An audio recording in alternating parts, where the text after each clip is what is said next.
Hai guys, balik lagi sama Mimin. Kali ini kita bakal lanjutin alur cerita bocil overpower. Bagi yang mau lihat part sebelumnya, bisa cek link playlist di deskripsi. Link traktiran kopi juga ada di sana ya. Langsung aja ke ceritanya. Part kemarin berakhir di mana Lee Sojun dan Eun-hye yang sangat dipusingkan dengan magic milik Sol Ah yang mulai tak terkendali. Dan Lee Sojun pun lalu berkata bahwa mereka harus membawa Sol Ah ke dalam dungeon atau field. Sontak, Eun-hye pun tidak setuju dengan usulan Lee Sojun itu. Bagaimana jika Sol Ah akan terluka nantinya? Lee Sojun lalu berkata bahwa dia juga tidak ingin membawa Sol Ah ke dalam tempat yang seberbahaya itu. Eun-hye lalu meminta maaf kepada Lee Sojun. Dia pasti sangat pusing sekarang. Lee Sojun lalu berkata bahwa dia tidak bilang kalau Sol Ah harus melawan monster. Sol Ah hanya cukup diam dan merekalah yang akan mengatasi monsternya. Tapi masalahnya, dungeon atau field merupakan milik guild atau asosiasi, dan mereka perlu izin masuk ke sana. Dan tentu saja mereka tidak akan diberi izin kecuali pengelolanya gila. Mereka pun lalu teringat seseorang yang mungkin memiliki akses untuk memasuki dungeon. Mereka pun lalu mencoba untuk menghubungi orang itu. Scene lalu berpindah di mana mereka pun telah sampai di depan jalan masuk Goryeo Sword House. Lalu datanglah Haeyeon yang langsung menyambut mereka dengan sangat ramah. Dan tak lupa dia juga gemes dengan Sol Ah. Lee Sojun lalu berkata bahwa dia datang kemari untuk meminta bantuan Haeyeon. Haeyeon pun mengajak mereka untuk mengobrol di dalam saja. Lagian tidak terlalu jauh dari tangga. Ya, tidak jauh lah. Melihat itu pun mereka menjadi ketar-ketir dan Lee Sojun pun mulai bernostalgia. Dan saat mereka sampai di tempat Haeyeon, Lee Sojun dan Eun-hye pun tepar karena harus naik tangga sejauh 3 km. Dan untuk Sol Ah, dia sedang asyik turu karena tadi digendong Haeyeon sampai ke atas. Saat memasuki kamar Haeyeon, mereka agak terkejut karena di dalam kamar Haeyeon sangat kontras dengan keadaan di luar yang menggunakan aksen tradisional Korea. Eun-hye lalu berkata bahwa dia tidak menyangka kalau Haeyeon adalah cucu dari sang Sword Saint. Dan karena inilah Lee Sojun menyuruh mereka untuk datang kemari. Haeyeon lalu menjelaskan bahwa orang-orang yang baru menjadi hunter mungkin tidak mengenalinya. Haeyeon berkata itu karena dia menjadi hunter bukan untuk ketenaran, jadi dia tidak mengumumkannya. Haeyeon lalu bertanya bantuan apa yang mereka mau darinya. A few moments later. Haeyeon pun agak terkejut dan bertanya apa yang dimaksud Lee Sojun tentang field Gunung Goryeo Sword. Lee Sojun lalu menjelaskan bahwa dia tahu kalau field itu biasanya digunakan oleh guildnya untuk latihan. Lalu dijelaskan bahwa retakan dimensi yang terjadi satu kali akan menghilang begitu diselesaikan. Lalu ada namanya retakan korosif, itu akan mengambil alih bangunan dan menciptakan dungeon. Dan retakan permanen itu adalah kebalikan dari retakan satu kali, di mana retakan itu tidak akan menghilang meskipun telah diselesaikan. Dan field itu adalah merujuk ke tempat di mana banyak terdapat retakan permanen. Lee Sojun lalu meminta izin kepada Haeyeon agar mereka bisa memasuki field itu. Haeyeon pun berpikir sejenak. Dia berkata kemungkinan mereka tidak nyaman menggunakannya dengan peserta lain. Dan Haeyeon pun langsung menyetujuinya dan dia akan mencari jadwal kosong untuk Lee Sojun dan Eun-hye. Lee Sojun pun terkejut dan bertanya apakah ini sungguhan, saking gampangnya dia dapat izin. Haeyeon lalu berkata anggap saja ini sebagai balas budi karena Lee Sojun telah memperkenalkan dia kepada Tuan Choi Lee. Lee Sojun pun bergumam. Awalnya dia agak khawatir tidak akan mendapatkan izin, namun dia bersyukur karena mereka mendapatkan izinnya dengan mudah. Haeyeon lalu berkata bahwa dia akan bertanya dulu apakah memungkinkan untuk memasuki fieldnya lebih awal.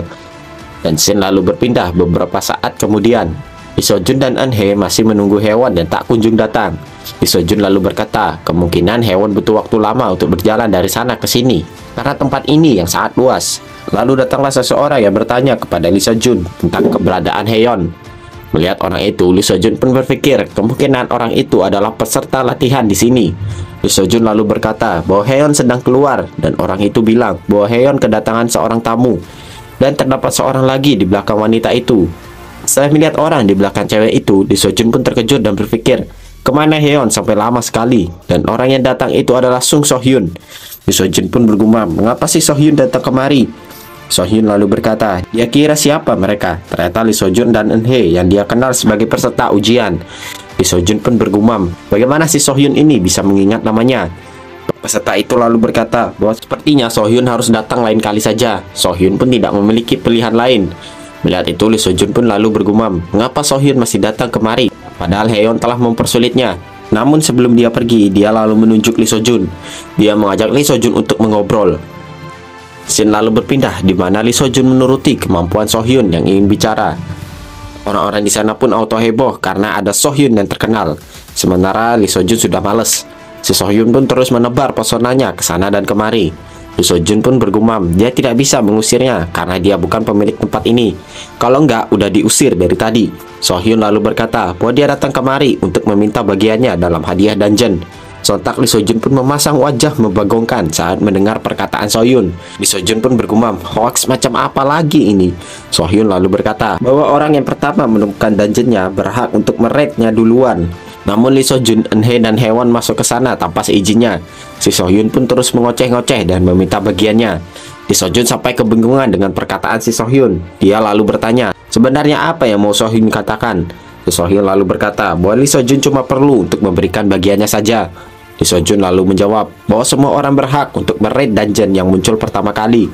Namun si Sohyun lalu flexing. Dia bilang lebih baik Lee Seo Jun tidak mencari masalah dengannya karena dia adalah ketua guild dan seorang yang terkenal. Mendengar itu, Lee Seo Jun pun teringat akan perlakuan yang diterima Eun-hye sebelum regresinya yang persis seperti ini, yang dikekang dengan kedudukan.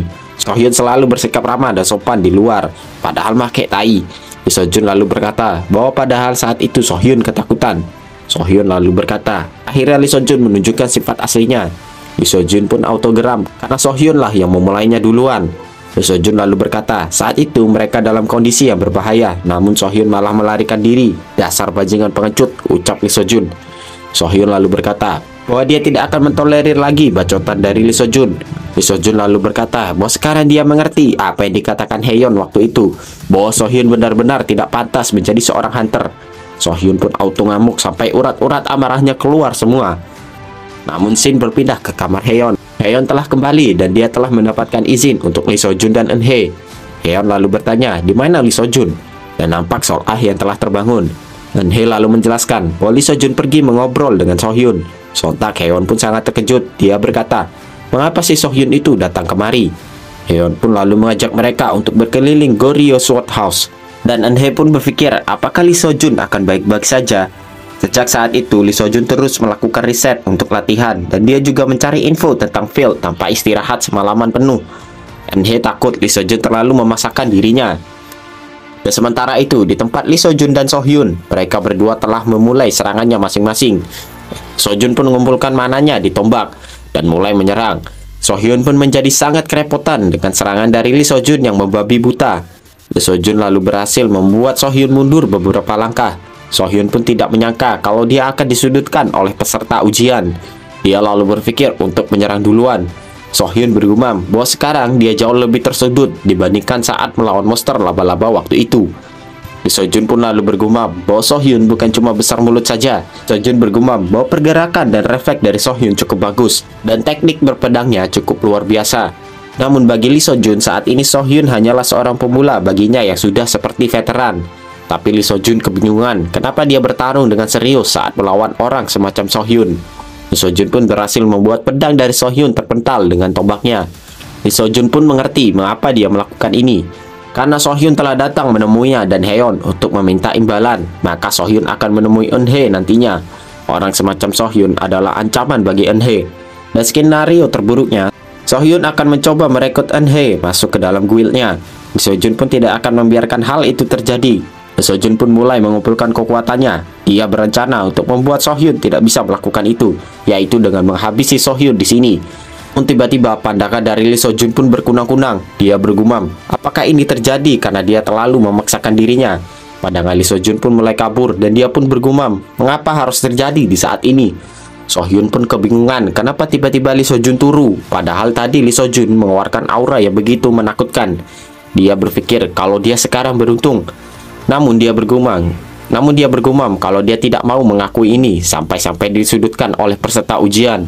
Sohyun lalu berpikir untuk menghabisi Lee Seo Jun sekarang. Nanti dia akan membuat statement bahwa ini adalah kecelakaan saat latihan. Dan dia akan berdonasi untuk lolos dari kasus ini. Sohyun pun bersiap-siap menggunakan pedangnya untuk menghabisi Lee Seo Jun. Namun tiba-tiba pedang Sohyun terlepas dari tangannya. Dan yang melakukan itu adalah sang Sword Saint yang datang ke tempat mereka bertarung. Sohyun pun menjadi ketar-ketir saat melihat kedatangan Sword Saint. Sword Saint lalu berkata bahwa tindakan Sohyun ini sudah melebihi batas. Dengan aura yang mengerikan, Sword Saint lalu mengusir Sohyun dari tempatnya. Lalu Heon dan Eunhae pun sampai di tempat itu juga, dan mereka sangat terkejut. Heon lalu bertanya, sebenarnya apa yang terjadi di sini? Dia bertanya, apakah kakeknya bertarung melawan Lee Seo-jun? Kakeknya pun membantahnya. Eunhae pun langsung menghampiri Lee Seo-jun yang tampak pucat. Eunhae pun bertanya, apakah Lee Seo-jun baik-baik saja? Lee Seo-jun pun berkata bahwa dia tidak apa-apa, dia hanya kelelahan. Sword Chain lalu berkata kepada Lee Seo-jun, meskipun Lee Seo-jun berhasil menyudutkan lawannya, Lee Seo-jun juga menyudutkan dirinya sendiri. Lee Seo-jun pun melihat sang Sword Chain saat sebelum regresinya. Sword Chain berkata, bahwa latihannya serius memanglah sangat bagus. Namun Lee Seo-jun melupakan satu hal, bahwa istirahat adalah bagian dari latihan juga. Dan Sword Chain berkata bahwa dia mengizinkan mereka untuk memasuki fieldnya. Lee Seo-jun dan Eunhae pun berterima kasih kepada Sword Chain. Lee Seo-jun pun bergumam, dia gugup saat berhadapan dengan Sword Chain. Mungkin ini berhubungan dengan regresinya. Lee Seo-jun pun menuruti perkataan Sword Chain dan dia akan beristirahat. Dan sementara itu, So-hyun ngacir dari tempat Sword Chain sambil ketakutan. Scene lalu berpindah beberapa hari kemudian. Eunhae lalu menanyakan kondisi Lee Seo-jun sekarang. Lee Seo-jun lalu bilang bahwa dia dalam kondisi terbaiknya. Lee Seo-jun tidak mengira kalau dia akan tertidur selama 2 hari penuh. Dan sekarang mereka akan memasuki fieldnya. Lee Seo-jun lalu bertanya, apakah Eunhae sudah memahami catatan yang ia berikan? Eunhae pun berkata bahwa dia sudah memahami catatan itu, jadi tidak perlu khawatir. Saat mereka memasuki field, mereka langsung dikepung oleh beberapa monster seperti gorila. Lee Seo-jun lalu bertanya, di mana Sol-ah? Eunhae pun menjawab bahwa Heon sedang menjaganya dan mereka bisa berfokus dengan pertarungan ini. Mereka akan menyelesaikan ini dengan cepat dan segera menemui Sol-ah. Dan sementara itu, Sol-ah sedang bermain dengan Heon. Dan Heon pun sangat terkejut saat melihat Sol-ah dapat menggerakkan boneka-boneka itu dengan sihir. Dan scene lalu berpindah ke beberapa saat kemudian, di mana Lee Seo-jun telah mengalahkan semua monster di sana. Lalu datanglah Eunhae. Dia berkata kalau dia telah selesai dengan bagiannya. Dia pun mengajak Lee Seo-jun untuk menyingkirkan mayat-mayat monster ini dan kembali ke Sol-ah. Mereka pun lalu menghampiri Heon dan bertanya, apakah semuanya baik-baik saja? Heon lalu berkata bahwa ada sesuatu yang ingin dia katakan. Heon berkata bahwa dia ingin menanyakan sesuatu. Lee Seo-jun dan Eunhae pun sangat terkejut saat melihat Sol-ah sedang asyik bermain dengan bonekanya menggunakan sihir. Inilah yang ingin ditanyakan Heon. Heon bertanya, apakah Sol-ah adalah seorang mage? Akhirnya Lee Seo-jun dan Eunhae pun terpaksa untuk menjelaskan semuanya kepada Heon tentang Sol-ah yang bisa menggunakan magic.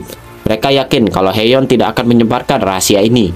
Heon lalu bertanya, bukankah sebaiknya mereka menyembunyikannya? Lee Seo-jun pun membenarkannya karena Magic Tower sangat terobsesi dengan mana. Magic Tower adalah sebuah organisasi yang dibuat oleh para magician, yang mana adalah eksistensi langka di dunia ini. Karena mereka memiliki potensi yang sangat besar dan mampu membuat begitu banyak kemungkinan. Bahkan sebelum regresinya, mereka menggunakan pengaruhnya untuk mengambil Sol-ah dari Lee Seo-jun. Alasan Lee Seo-jun ingin menstabilkan mana Sol-ah adalah untuk menghindari pelacakan Magic Tower. Heon pun mengerti, jadi ini adalah alasan mengapa Lee Seo-jun dan Eunhae datang ke field ini. Heon lalu mengajukan dirinya untuk membantu. Mereka tidak akan tahu jika terdapat orang yang bersembunyi di field ini. Lee Seo-jun pun kaget dan bertanya, apakah Heon tidak keberatan? Heon lalu berkata, jika itu demi Sol-ah, dia akan melakukannya. Bukankah bertiga lebih baik daripada berdua? Ucap Heon. Heon juga bilang bahwa ini adalah kesempatannya untuk pamer teknik berpedangnya yang baru. Mereka bertiga pun berjalan di field itu. Dan Sol-ah tampak senang karena dia di sana bisa merasakan dan melihat mana di sekitarnya. Sementara Lee Seo-jun tidak bisa melihat, apalagi merasakan mana yang Sol-ah bilang. Sol-ah lalu bilang bahwa dia merasa jauh lebih nyaman dan lebih baik di sini. Dan sementara itu, mana light dari Lee Seo-jun pun mulai berkurang cahayanya. Lee Seo-jun lalu berkata bahwa ini benar-benar berhasil. Eunhae pun menghela nafas lega setelah mendengar itu. Mereka pun lalu berencana untuk berdiam di sini lebih lama lagi. Namun tiba-tiba sesuatu membuat Lee Seo-jun sangat terkejut. Seo-jun mendengar kalau sirine di sana berbunyi dengan keras. Seo-jun lalu menyuruh mereka untuk berlari menuju pintu keluar field. Mereka pun sontak berlari dengan keras menuju pintu keluar. Eunhae lalu bertanya, mengapa sirinenya berbunyi saat mereka masih di dalam? Sirine itu adalah tanda di mana sebuah retakan muncul. Namun belum mereka mencapai pintu keluarnya, pintu itu malah hancur dan tak bisa dilalui. Lalu muncul sistem, boss field telah muncul. Quest tidak terduga dimulai. Field boss dari area Rocky, kalahkan Mountain Golem. Dan terlihatlah sebuah golem raksasa yang muncul di hadapan mereka. Lee Seo-jun lalu berkata bahwa itu adalah bos dari field ini yang muncul. Lee Seo-jun pun menyuruh Eunhae untuk menjauh dari sini membawa Sol-ah. Karena di antara mereka bertiga, Eunhae lah yang memiliki pergerakan yang paling gesit. Lee Seo-jun lalu bergumam bahwa dia telah melakukan riset kalau bos Field-nya tidak akan muncul. Makanya dia mengajak mereka untuk datang kemari. Namun semuanya tidak berjalan seperti yang Lee Seo-jun bayangkan. Sepertinya bos monster itu muncul akibat tertarik dengan mana. Monster golem itu pun mulai melakukan serangan. Melihat itu, Lee Seo-jun pun menyuruh mereka semua untuk berpencar. Dan duar! Monster itu menghantam Lee Seo-jun dan yang lain dengan sangat dahsyat. Untungnya mereka masih dapat menghindari serangan itu. Dari kepulan asap, Lee Seo-jun lalu keluar dan langsung berlari. Dia tidak bisa asal menyerang golem itu saja, karena golem itu sangatlah keras. Dan jika serangannya tidak berefek, maka golem itu akan mengincarnya terus-terusan. Maka dari itu, satu-satunya cara adalah menyerang dengan satu serangan kuat yang dapat langsung menghancurkan inti golem itu. Lalu datanglah Haeyeon yang langsung menyusul Lee Seo-jun yang tengah berlari. Mereka pun lalu akan membuat sebuah rencana untuk melawan golem itu. Biasanya, golem akan menyembunyikan intinya di antara atas kepala atau leher. Lee Seo-jun dan Haeyeon pun lalu mempersiapkan serangan mereka masing-masing untuk melawan golem itu. Namun saat Lee Seo-jun sudah mencapai kepala dari golem itu, dia merasa kalau golem itu sedang bergerak menuju suatu tempat. Lee Seo-jun pun melihat bahwa golem ini bergerak menuju Sol-ah dan Eun-hye. Lee Seo-jun berpikir sepertinya golem ini tertarik dengan mana Sol-ah. Dan juga Lee Seo-jun sudah terlambat untuk memberi peringatan kepada Eun-hye. Lee Seo-jun pun lalu melancarkan serangannya kepada golem itu, namun hanya memberikan sedikit kerusakan saja. Haeyeon pun lalu bertanya apa yang Lee Seo-jun lakukan. Itu hanya akan membuat golemnya terfokus untuk menyerang ke Lee Seo-jun. Lee Seo-jun lalu bilang bahwa justru itu yang dia lakukan. Mereka harus membuat golem ini tidak mengejar Eun-hye dan Sol-ah lagi. Mendengar perkataan Lee Seo-jun, Haeyeon pun langsung menutup matanya untuk berkonsentrasi. Dia tidak akan ceroboh dalam memotong seperti waktu melawan slime. Haeyeon pun lalu mengeluarkan teknik berpedangnya yang cukup keren, hingga membuat Haeyeon dikelilingi petir-petir kuning.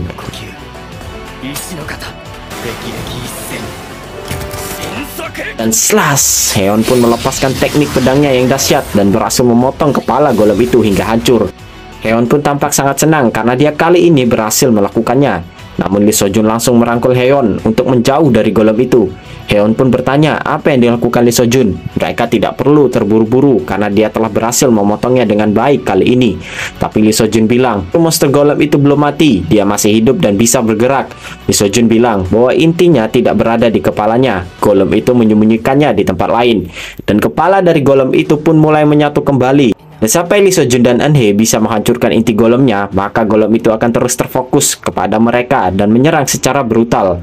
Namun betapa sialnya mereka berdua malah mendarat di genggaman golem itu. Golem itu pun langsung akan menggeprek Lee Seo-jun dan Haeyeon dengan telapak tangannya yang besar. Lee Seo-jun dan Haeyeon pun menjadi panik karena kali ini mereka tidak akan bisa menghindari serangan itu. Namun tiba-tiba terdapat sebuah tangan raksasa yang mencengkram tangan golem itu sebelum berhasil menggeprek Lee Seo-jun dan Haeyeon. Dan di sana tiba-tiba muncullah seekor beruang es raksasa yang seperti golem itu yang menyelamatkan Lee Seo-jun dan Eun-hye. Sontak mereka berdua pun menjadi kebingungan.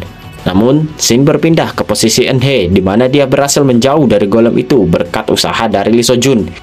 Merasa kalau Lee Seo-jun dan Haeyeon akan dalam bahaya, Eun-hye pun lalu menurunkan Sol-ah dari pangkuannya.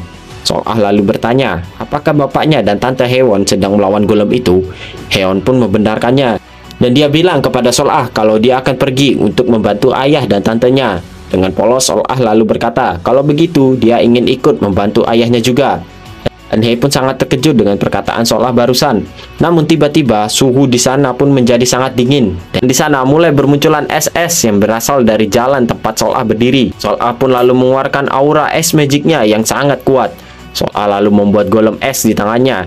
Dan Sol-ah pun lalu mengeluarkan lebih banyak mananya hingga terjadi sebuah ledakan yang cukup besar. Eun-hye pun menjadi sangat terkejut dengan apa yang barusan terjadi.